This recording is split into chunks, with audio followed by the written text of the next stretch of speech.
Socrate a déclaré un jour « Nous devons suivre l'argument partout où il mène ». Quand nous regardons la question la plus profonde de la vie, Dieu existe-t-il? Nous devons certainement suivre ses conseils. Lorsque nous le ferons, nous trouverons des preuves qui nous montrent que Dieu est bel et bien réel. Regardons 6 preuves de l'existence de Dieu.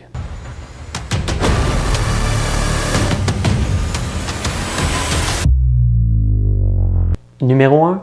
L'univers doit avoir une cause. La loi la plus fondamentale de la science est la loi de cause à effet, et elle stipule que, pour chaque effet matériel que nous voyons, il y a une cause qui l'a précédé ou qui lui était simultanée. Et cette cause est plus grande qu'elle. L'univers est un effet matériel. Alors qu'est-ce qui a causé l'univers? Si vous ne croyez pas en un créateur, vous devez croire en quelque chose semblable à une singularité. Celle-ci aurait explosé et donné quelque chose appelé le Big Bang.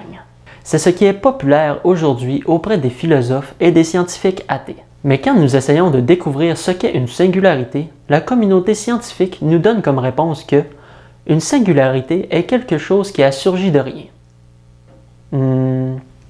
Vous voyez, il suggère que cette singularité est en quelque sorte naturelle, mais elle se comporte de manière surnaturelle. Ils disent que cette singularité n'aurait pas suivi les lois de la nature. S'il y a eu un moment où il n'y avait rien, eh bien, c'est exactement ce que nous aurions maintenant. Rien ne vient tout simplement pas à l'existence par lui-même. L'idée que quelque chose n'ait surgi de rien n'est tout simplement pas une idée scientifique.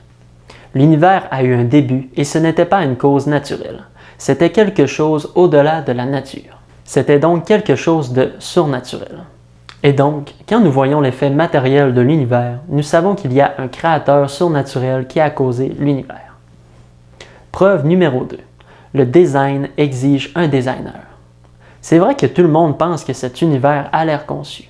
En fait, quand nous voyons les différents aspects de la nature, plusieurs fois, en tant qu'humains, nous essayons de copier et d'imiter certains designs. Mais souvent, nous ne faisons pas les choses aussi bien. Quand nous regardons la conception du corps humain, de la main, du bras, de la jambe et le cerveau, nous pouvons voir que ce sont parmi les plus sophistiqués des équipements de pointe technologique jamais assemblés. Nous essayons de les imiter, mais nous ne réussissons pas. Pourquoi? Parce que cet univers est designé. Du ciel étoilé la nuit jusqu'au bout des doigts sur votre main. D'où vient le design?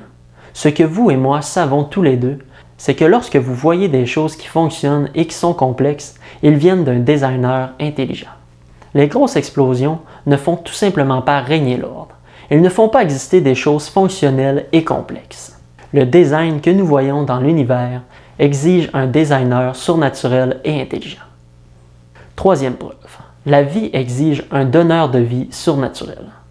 Dans le monde matériel, nous en sommes venus à comprendre qu'il existe une loi de la biologie appelée la loi de la biogénèse. La loi de la biogénèse dit simplement que, dans ce monde matériel et naturel, la vie vient d'une vie antérieure de son genre. Autrement dit, le vivant vient seulement du vivant. Il ne peut pas venir de quelque chose de non-vivant. Maintenant, quand nous regardons comment les évolutionnistes voient la vie, ils disent non, la vie peut naître spontanément de produits chimiques non vivants. Et pourtant, chaque expérience biologique unique nous a montré que cela est tout simplement biologiquement impossible. La vie ne découle pas de produits chimiques non vivants. D'où est née la vie? D'où vient la vie si elle ne provient pas de produits chimiques non vivants?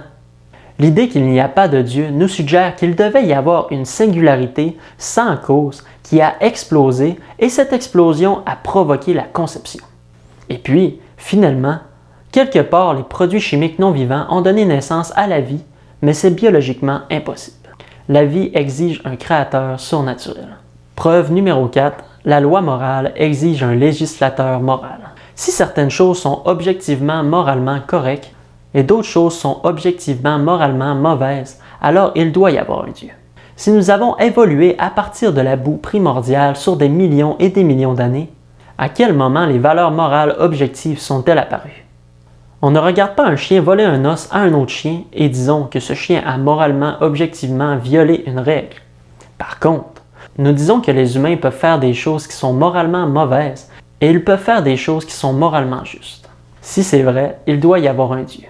Preuve numéro 5, le libre arbitre existe. L'idée athée qu'il n'y a pas de Dieu est fondée sur l'idée du matérialisme, que ce monde matériel est tout ce qu'il y a, tout ce qu'il y avait et tout ce qu'il n'y aura jamais.